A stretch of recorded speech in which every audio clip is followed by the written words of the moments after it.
You are listening to episode 60 of Back to Here with Sarita, the new Manifesting Paradigm podcast. In this episode, I learned so much more information about the intersectionality of health and wellness from Amanda Hinman, a functional medicine and health coach. I think I understood the personal perspective and concept of once you rise in health consciousness, it actually impacts other parts of your life, including your wealth. But having a conversation with Amanda about this a lot bigger and deeper helped me understand this topic a lot better.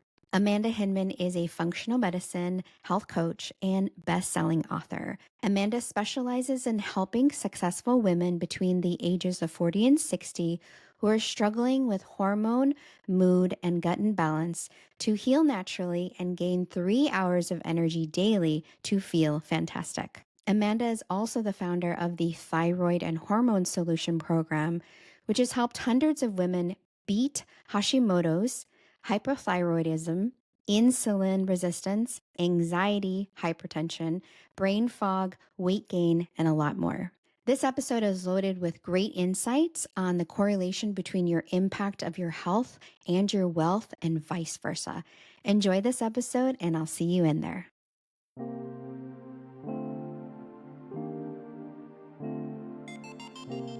Hey there, I'm Sarita, and you're about to experience the modern approach to well-being where you get to establish the best and most important relationship you will ever have, the one with yourself.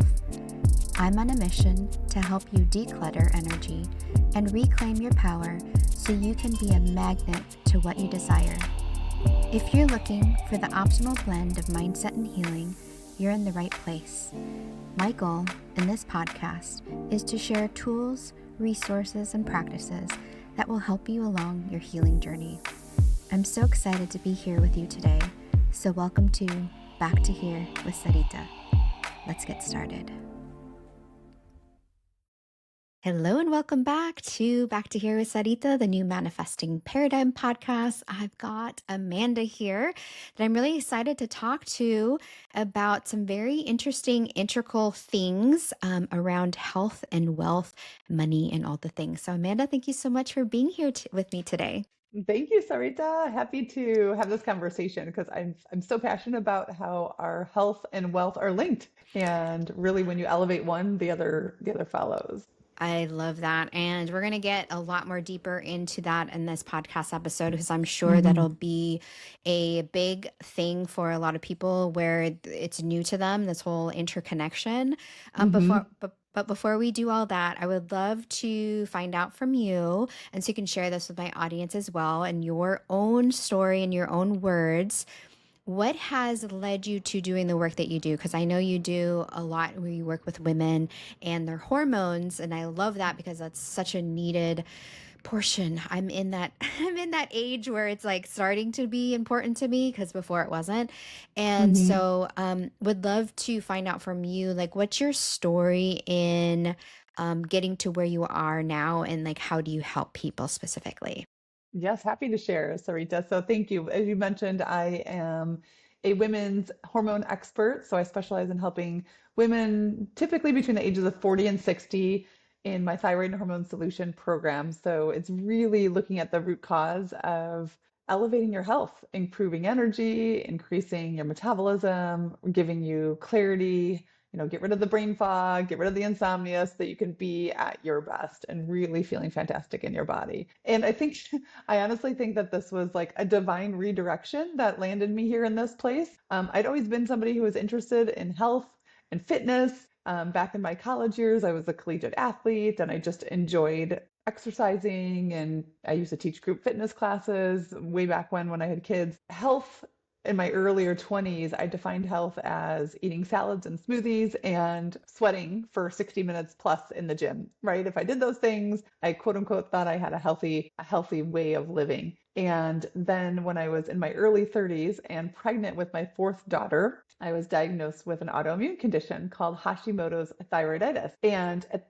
first I was absolutely like in denial. I was quite angry and I was like, what do you mean? How can I have this disease that I'll have to take medication? Or I was told I would take medication for the rest of my life. And once you have one autoimmune dynamic, you're at a much higher risk for additional diagnoses down the road. Never mind the fact that I was massively struggling with insomnia, had hair loss. I was constantly like jittery and cold and couldn't sit still. My mind was racing. I definitely had like skin irritations and eczema. So I had a whole bunch of symptoms, but I kind of just ignored it or poo-pooed it and said, oh, I'm just pregnancy and having young kids. I'm not getting good sleep. So I kind of minimized that. Then started once I had the Hashimoto's diagnosis, started working with a naturopathic doctor and dove right in, like, I'm going to fix this. I'm going to solve this. And was spent probably $4,000 on a whole bunch of expensive tests and was given a list of 15 different supplements to start taking and foods to eliminate and started to do that work, but then felt really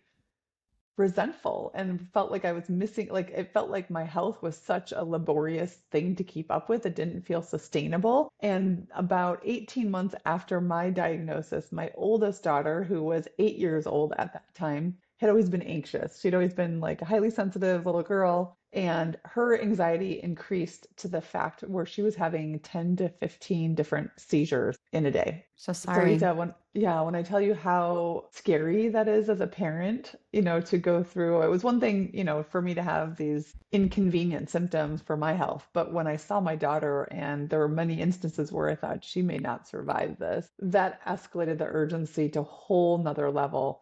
And similar to my situation where I was told, hey, these things are genetic, sometimes they just happen. When we went and had all the tests run for her seizures, the pediatric neurologist said, again, there's no tumor, there's no brain damage. These things can be genetic, and she will likely be on medication. She was taking 4 different benzodiazepines or 12 pills a day just to make it through a 24-hour period without having another seizure.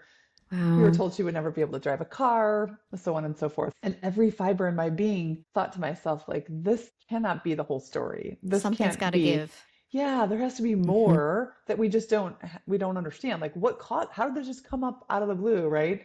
Or at least what I thought was out of the blue. So that's when I went back to school to study functional medicine. And functional medicine science is really looking at how the interconnected systems, our immune system, our digestive system, our endocrine hormone system, our neurology, how everything works together for this unique individual to find the blockage, the impairment, or the depletion, and how can we rebuild health? How can we bring the body back into homeostasis? And so that journey of learning really opened up a whole new host of even a different approach to how to nourish our bodies and how to balance the nervous system. So then that was really invigorating. It was inspiring. And that's when, working together with my daughter and myself, we completely did a 180. Like she weaned off of all of her medication, has been seizure free ever since. She's now a sophomore on a full ride scholarship in college. I've been medication free for over 15 years. So it really was empowering. And that's what inspired me to understand like more women. And I know specifically in the 40 to 60 years of age is when so many different symptoms tend to exasperate because we lose that buffer when our sex hormones start to wind down as women. I want more women to understand that there are practical, sustainable tools and strategies and things that they can learn about to support their body and to rebuild health and to feel absolutely fantastic. So it's rewriting the narrative of, this is a foregone conclusion. As you age, you're going to start to feel like bloated and achy and have insomnia. No, no, no, no, no. That doesn't have to be the norm. So that's really what led me on this path.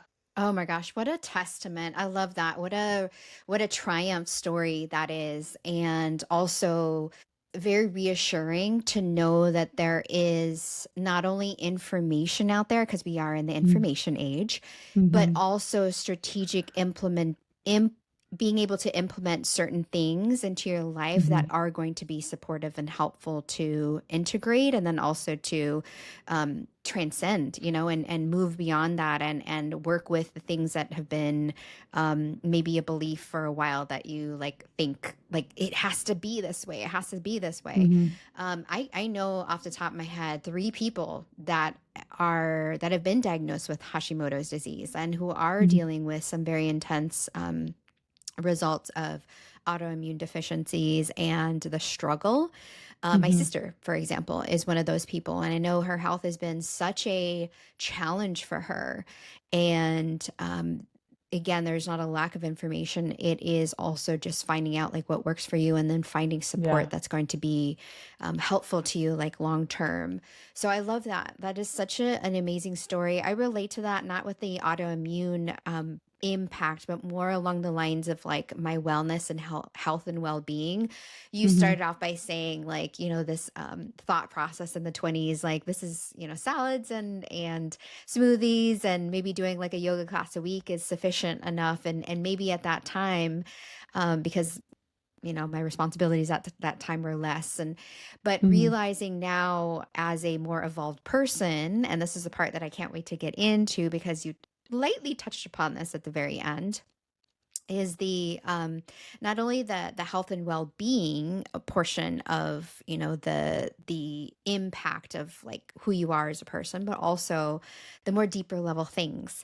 So I know Hmm. that's something for you that you've worked with your clients, and you do work with your clients, and you were mentioning that when we first connected, because I really want to shine a light on this aspect. And I know there are people that do believe this, and I know there are people that are already encompassing this as part of their strategy to life and their wellness and health and well-being, that it isn't just the things that you put in your body and you eat and you like actively physically do. And that's where I love like your holistic approach, which you've been sharing Yeah. with me, that I would love for you to share a little bit more about that. And that'll definitely segue into what we're going to be talking about, which is like this health wellness equation, right? And like Yes. that portion. But the people that you work with, the women that you work with, you were Hmm. saying they do come to you with this perception, this manifestation of a physical symptom or these problems that they have. Hmm. And yet, like that's what they're focused on, and that's what they think is the thing, the problem, right? When in Hmm. reality, as you know, because you've been studying this, and like you're a lot into like mindset and things like that, it's oftentimes a much deeper seated, thing. So I'd love for you to go into that, how, where we think it's like this, surface level thing. And yes, that's an impactor and going to impact us, but yet it's something like, ends up being deeper. So yes, love for you to Oh share. yes, definitely. Well, and it's so beautiful that you said that. So, Sarita, one of the very first things that we look at when it comes to like I have a five-step process that we use. Same thing that I wrote about in my thyroid hormone solution book. Step number one is identify the root cause. So we start at a surface level, looking at, are we, for example, I'm thinking of a woman, Sharon, that I worked with. She's like, I have varicose veins. I have really low energy in the morning. I have my skin is itchy often, and some unrelated symptoms, salt cravings, plus bloating. And it was really all these signs were pointing to low cortisol. And she's like, oh, wow, interesting, because I would have thought I had, a lot of stress in my life. And I said, well, sometimes we can have stress for a period of times, but our cortisol levels become depleted. We don't have enough raw materials to be able to synthesize hormones and so forth. So that was just like, that's like the top of the piece of the puzzle, like you said, the hormone cortisol, right? And kind of getting a symptom pointing in that direction.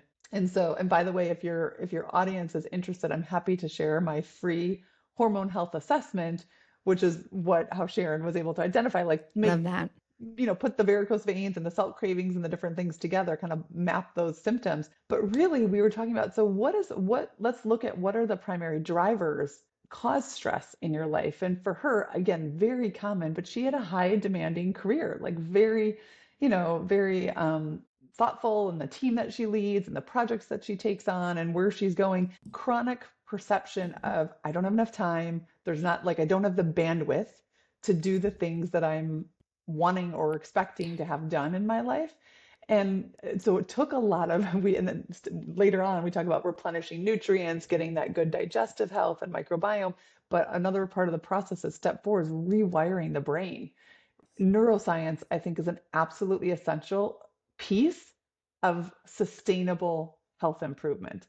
And if we are just focused on the food and the exercise, but we're not looking at and asking the questions of what are the thoughts, what are the beliefs, what are the perspectives that you've had, maybe for decades, around lack of time, too much on my plate, too much responsibility, or so on and so forth, that's going to chronically put the body into a sympathetic fight or flight response. That even if you're choosing these healthy, nourishing foods and making really intentional meals, your body in a fight or flight response won't be able to digest those foods and absorb them adequately.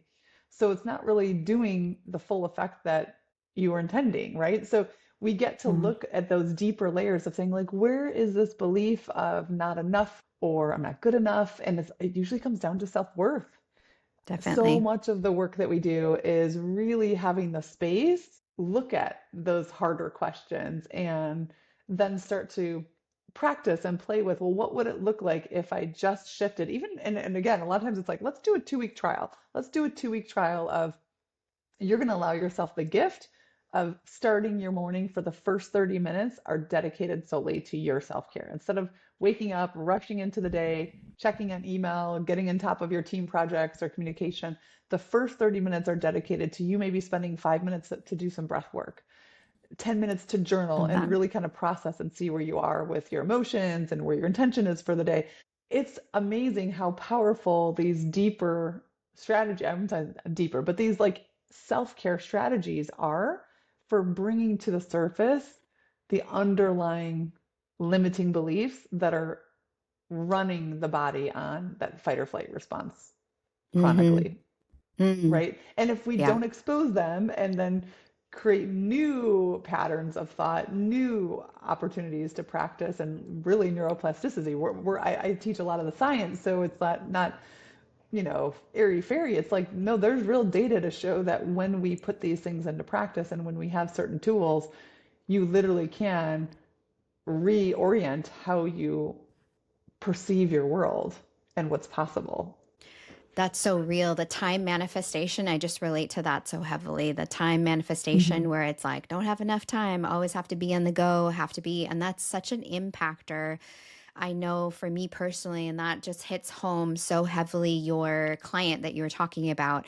And for me personally, where I was struggling in my mid to late 30s was this perception that I had to give my time and energy to everybody else, and there wasn't Mm-hmm. enough time for myself. And when I did give time to myself, it was like the last resort. I was literally falling apart. It was like this band aid approach that I Mm-hmm. was doing. So it wasn't like proactive. So Mm-hmm. that was like my transition, my big epiphany was like, oh my God, Sarita, you need to, or you get to opportunity, you get to look at, your health and well-being as a proactive so you can show up in these other areas of your life with not only intention but like a level of energy. And it's so Mm-hmm. true. Like I have to speak from my own experience that I have been in the past what I've considered a healthy eater. I have a big sweet tooth and that's like definitely gotten a lot under control recently. But like I realize like you were saying how even with the things we put in our body, like it's not going to be able to digest and give us the replenishing energy source that is meant Mm-hmm. to help and support us if we're not doing the deeper level intentional work. And like, I want to relate this as well to even not just what we consume, like, food wise, but like what we consume if we're, doom scrolling or watching Yes. like TV and things like that. It's like, these certain aspects, these certain energies, these certain things that we're putting into our system, that we're taking in our system, are going to impact us. You said Mm-hmm. something so profound and so basic and so true is like neuro science, the deeper level of neuroplasticity is like the biggest impact for health and well-being. And It that is. is so true. And I know that from personal experience.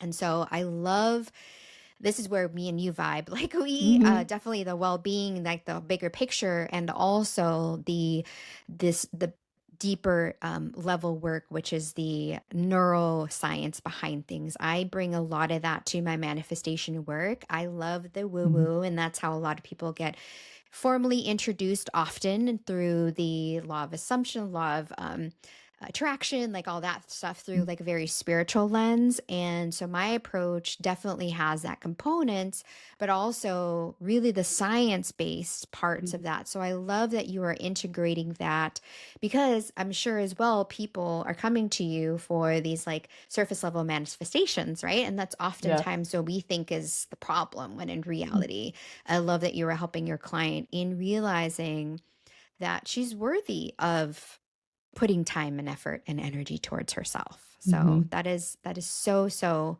important. And So it's really rewarding. That kind of actually leads us into this whole health and wealth yes, I connection. was just going to ask you about that. Go ahead, Yes. I'll let you take that. Yeah.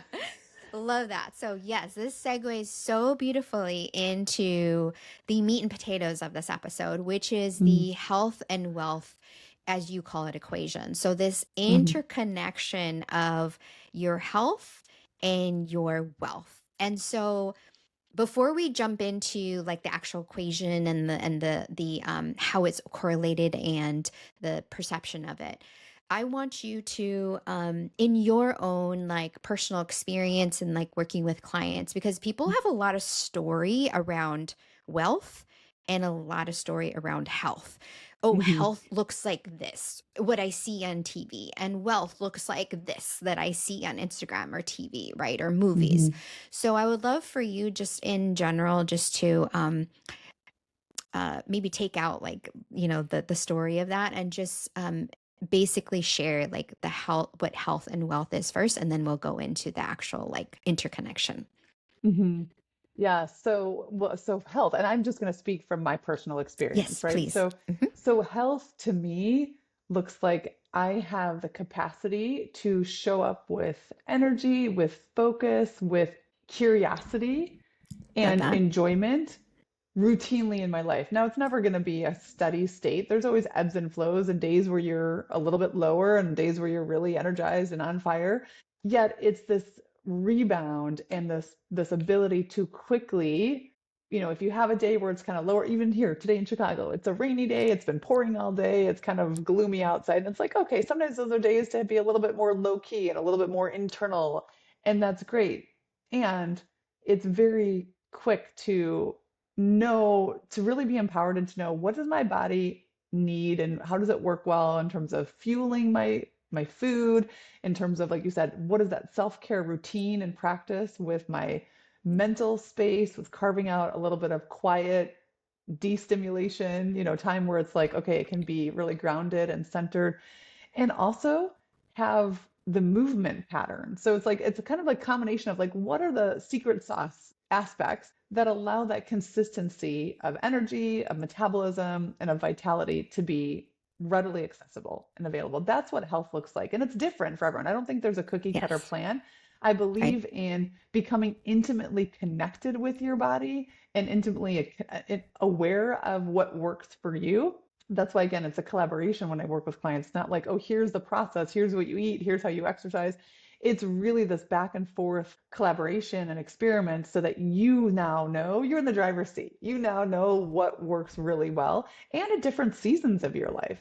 For some women, when they're in entrepreneurial sprint and they're really in building mode, that's going to look different than when they're getting ready to have a child go off to college and they want to be more present and more at home, or be able to travel and go see their child at different events, so they know that the Yeah. routine is going to look different, right? So it's really customized for what does that look like for the individual. For me, it's like when I know that I have the capacity to consistently be present, show up with energy, be eager for the day, be in a place of curiosity rather than judgment, that is what health looks like.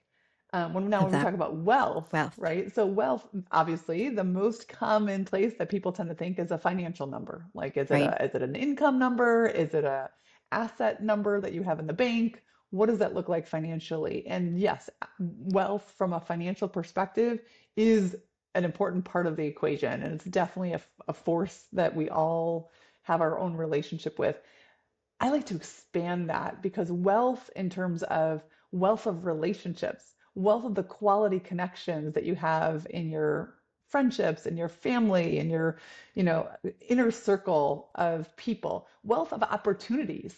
How are you Mm. somebody who's connected with the invitations or the opportunities to, if you want to go travel and have this new adventure and this new experience, or to speak on different stages, or to, be and create an intimate, like, you know, I don't know, craft experience with some of your closest friends that will be unique and memorable. What are those wealth of opportunities in addition to wealth of, just life experience? It's like how you want to define wealth. So I think it's important for us to first expand the definition of wealth as opposed to just looking in the financial lane.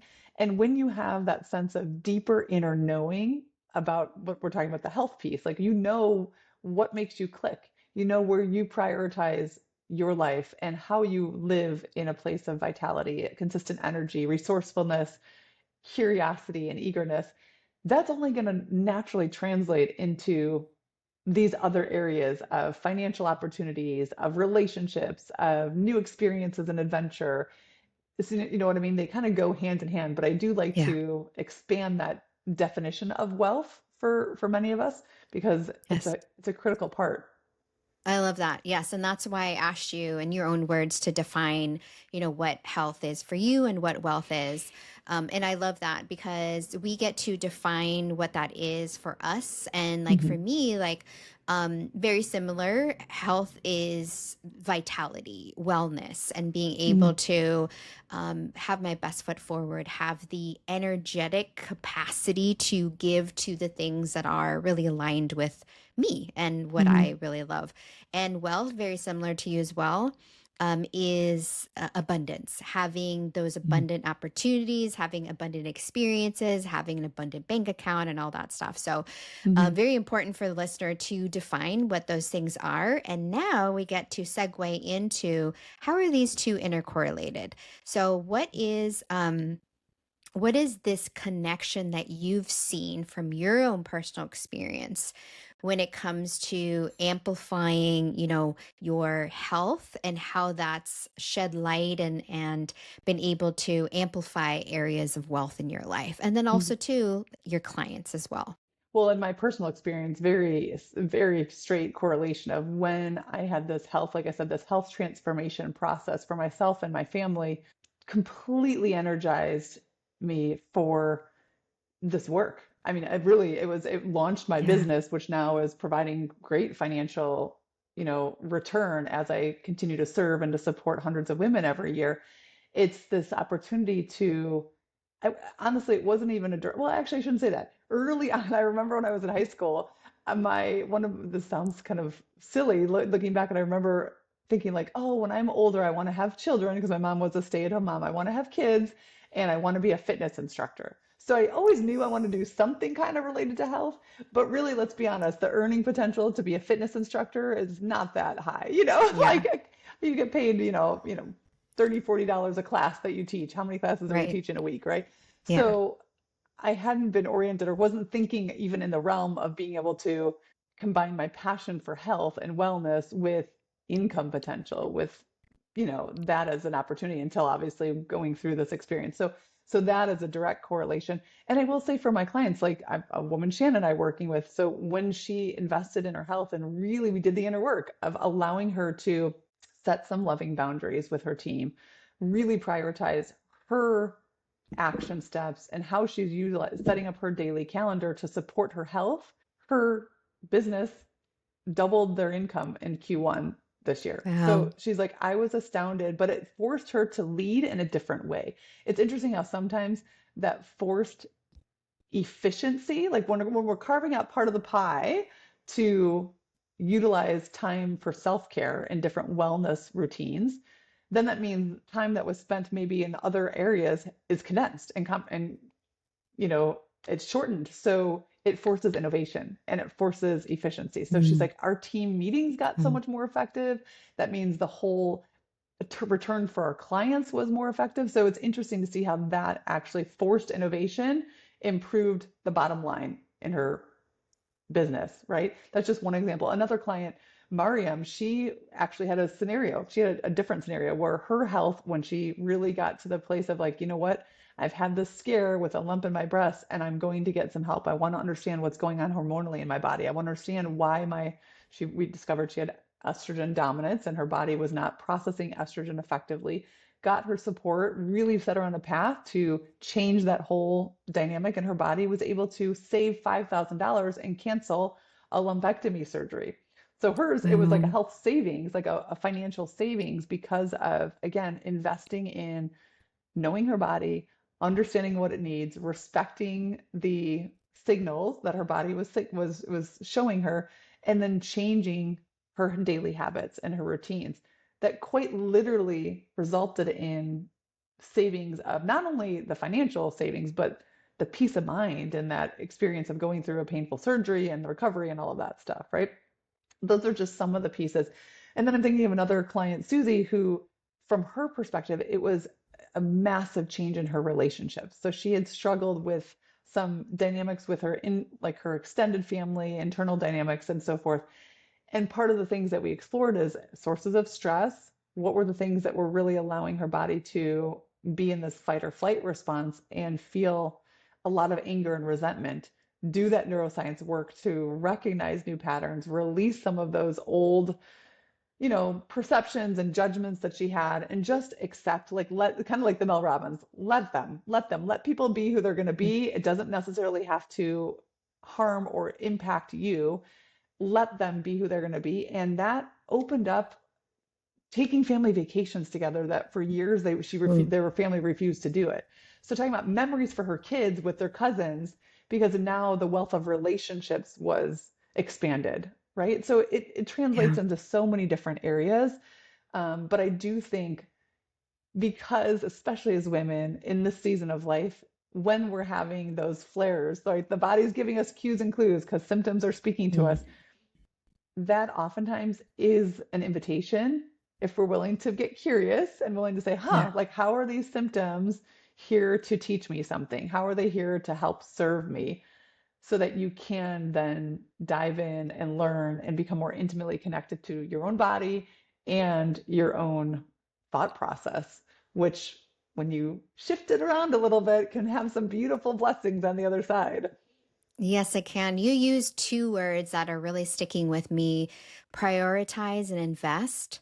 And Hmm. both those things, we are oftentimes socialized as women to not do those two things for Hmm. ourselves, right? Hmm. Like we are prioritizing and investing in other things, other people, our significant other, our children, our family, our job, our Hmm. career, our business, all these other aspects, which are extensions of us, right? They are these, if you think of like an octopus, like they're extensions of who we are as a person. They don't define us.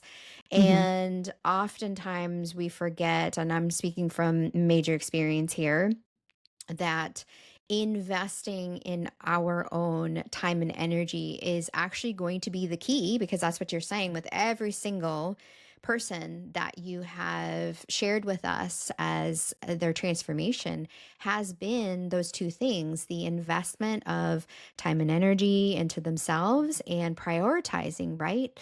Those things. And so I'm just thinking kind of for the person that may be listening. And also, I was this person, and I'm sure you were this person as well, where you're in the midst of the frustration of maybe your health, or the midst of the frustration of the lack of opportunities, or the lack of abundance, or the lack of the health. And it's like that's really the thing that you're primarily focusing on. As we know, Hmm. both of us, we understand what you focus on expands, right? And so Hmm. for someone who's in the midst of their own like gunk and frustration, because I was there, Hmm. and like I told you, I was like experiencing it where it's like, I'm just going to put a band-aid on this and hope that it stays together on this like sieve that's literally leaking like all these different parts of my life. Hmm. Um, for you, like when you get a client that's just so in the midst of their own, or even somebody that's listening, it's just like, how do you even begin to unpack? How do you even like, what's one thing that this person can take away from this episode where it's like, okay, that I can evaluate? Because I'm so conditioned, right? I'm thinking in their mind, like I'm Hmm. so conditioned to be giving, or not prioritizing my health and doing everybody else's stuff instead of mine. Like, how Hmm. do I even it feels uncomfortable to do something like that. Mm, Like, how would I mm. even begin? What's something simple that I can do for myself? Super simple. And it's going to feel uncomfortable, right? Because especially Sarita, like you said, Yeah. if it's not the normal pattern, anytime we are changing the pattern, it will feel uncomfortable. And Yeah. a phrase that I've used with clients often is like, well, we get to choose our hard. Oftentimes, the Mm, pattern that like we're that. currently living is still hard. There are Yeah. ramifications of that pattern. It's familiar, but it's still hard. And Right. what would happen if we choose a different hard, just to be curious and Love just to that. see, right? So it's again putting you in a place of choice. But I I can speak from my personal experience and what I found works really powerfully for the women that I work with or that I'm drawn to connect with is have a some way of having like an ongoing learning platform because there is an overload of information, specifically in the areas of health and also in the areas of wealth and finances. Like we Hmm. live in the information age, Yes. and there's no lack of knowledge out there. But finding a way that you can just consistently, bit by bit, work like I think of it as like a curriculum. I'm a lifelong learner, and that I love to Yeah. learn.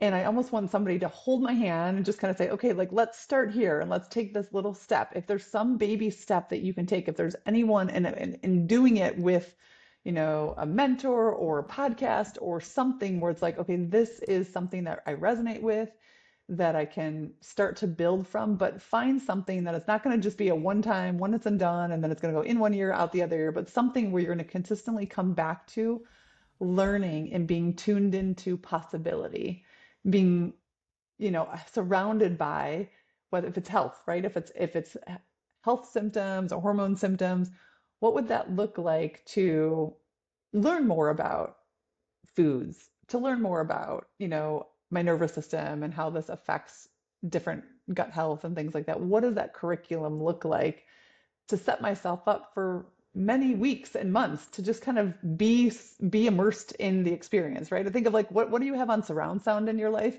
And I used to be in a place where admittedly, like what was on surround sound, it wasn't a conscious choice, but it was a lot of screen time, doom scrolling, it was a lot of TV, it was a lot of that stuff. And it's like that's all giving input, but that wasn't really input in a way that was benefiting my life. It wasn't moving me in a direction that was useful or helpful. So I think having a source of consistent learning around you in the area of where you're struggling is helpful. And another, like, this is a more practical, tangible strategy from like start small. Don't make it overly complex. When we think about meals, for example, I like to share the simple one hand meal plan approach for women because it starts to get us in this pattern of how can I be consistently creating meals that are complete meals that have a variety of nutrients that our bodies all thrive with. And think of it as like PFFV. P is for protein, so a palm-sized serving of protein at every breakfast, lunch, and dinner, ideally. F is for fiber, fiber-rich foods, things like legumes and whole grains and things like that. So like a scoop, if you have your hand and you scoop it out, at least one scoop per meal of a fiber-rich food. The second F is for fats, healthy omega-3 fats, like a thumb size serving of healthy omega-3 fats. This can be a couple slices of avocado or walnuts or olive oil that you sprinkle over a salad. And then V is a full fist at a minimum, a full fist of veggies. So if you start with something super simple, PFFV, we're not talking about like keto or Mediterranean or gluten, Right. eliminate all gluten. Just start with the simple. If you're really in that place of, it's a big challenge. Start with baby steps and build from there. Absolutely wonderful advice. Yes, I can get very overwhelming, and Hmm. that feedback is really, really supportive for me too. But I know that'll be supportive for people that are listening to that because it can be the topic we're talking about can be very overwhelming because if you go into a bookstore, if you go on YouTube, like you will see such a plethora of information on Hmm. both these particular topics, and so what ends up happening for a lot of people, I know this for myself, is that when there's such a plethora of information out there, the knowledge like kind of shuts off. Like my door is Yes. just kind of like so overwhelmed. I always say, like, I always relate this, like the information age is like when I go into like a Ross store versus like going into a boutique store. When I go Yeah. into like a Ross store, I'm like, oh my God, I'm so overwhelmed with so many options. Like it's overwhelming. It's messy. It's crazy. It's chaos. But Hmm. versus going into like a boutique and being like, okay, I can select like the little thing that I like, all these things. And it's the presentation is so much easier. So I Hmm. love that you're sharing that in regards to the information that's out there and seeing again, going back to what I was saying, it's like important to what you're prioritizing. Are you prioritizing putting the healthy things into your body, not just nourishment food wise, but also like the information wise? I think that's really going to be impactful. It's been impactful for me. And Hmm. obviously, it's been impactful for you. And then also the people that you've been supporting. So, love, love, love that. Amazing. So, Amanda, I would love for you to share, like, I know you mentioned, so how people can get in touch with you. You have a book, and you can tell me I that do. name again. Hmm. You have a program, so people can get in touch with you there. If people decide to, again, have you be the person that they're going to be like, you know what, she's the type of person I want to have in my ear and start listening to, where can they find you on social media? And then if you can mention that freebie offer again, that'd be fantastic. Yes, definitely. So, like I said, my book, the best-selling book, is The Thyroid Hormone Oh, you have it Solution. right there. Love it. I do. So you can go to Hinman Holistic and pick it up there with a bunch of resources where I do have the free hormone health assessment as well as some other resources. Wonderful. I'll share the link with you to put out that hormone assessment for your listeners as well. And Instagram, I'm at Hinman Amanda on Instagram, and you can find me posting Perfect. strategies and tips and small little, inspirational pieces every week there. So that's a great place to Love that. connect on socials. Um, but yeah, I definitely encourage your listeners, if they're in that space of struggling with health or wanting to kind of put some of the pieces of the puzzle together, like I said, reach out, find a source, whether it's myself or someone else that you resonate with, and get in the space of learning, get in the space of inspiration and Mhm. seeing what's possible, because that's how you're going to be compelled. It turns into like almost like you can't help but want to take new actions and say like, oh, I'm going to try this I want to try some of these things that I'm hearing and learning and seeing evidence of. And that's when you're going to create this powerful change. I love that. Yeah. When I decided to lean into possibility, it was absolutely amazing what actually ended up transpiring and manifesting into my Hmm. life because of that. So it Yeah. wasn't just like the intention of, eating healthier and addressing my wellness and my well being and my self love and my story, because I have a big old story with all that. Definitely the intention aspect, but really, really like leaning into the possibility of what could potentially unfold is Hmm. where magic actually really ends up happening. So I love that you mentioned that. Hmm. Absolutely. So, last words. I know we covered a lot of information and love all the shares and the wins that you've experienced yourself. What a transformational story, and the women that you've helped and the women that you are going to help. And for, just for some final last words, if anybody is struggling in this area, even in the area of when it comes to like finances and money and things like that, what is just some final words of wisdom, nuggets of wisdom that you have for the person listening today?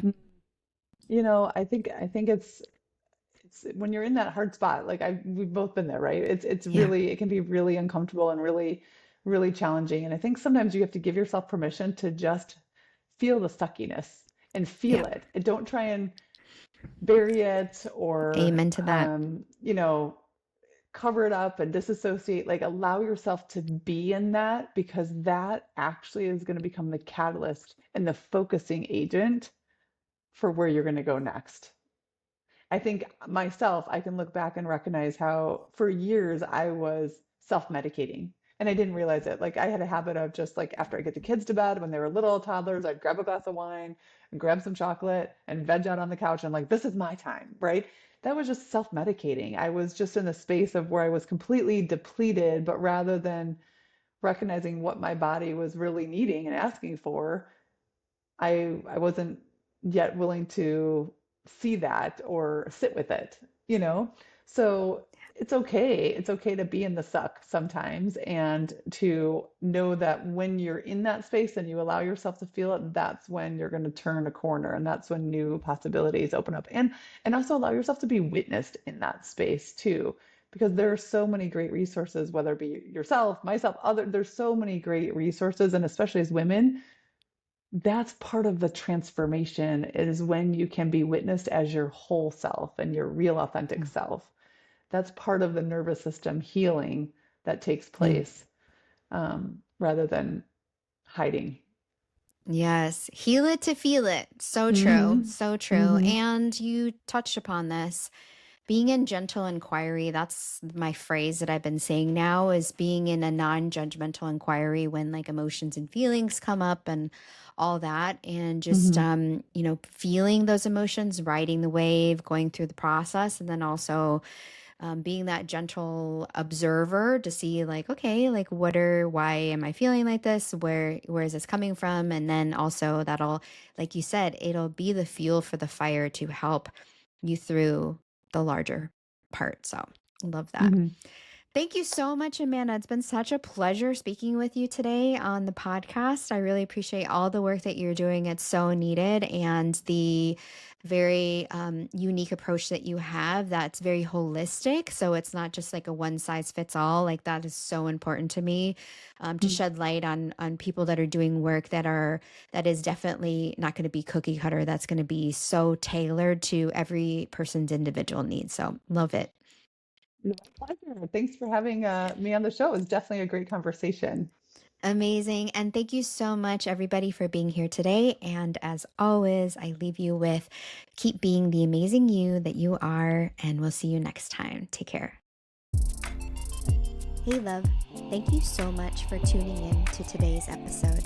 If you adored what you heard, it would mean the world to me if you took a moment to leave a review on the platform you are listening to this episode on.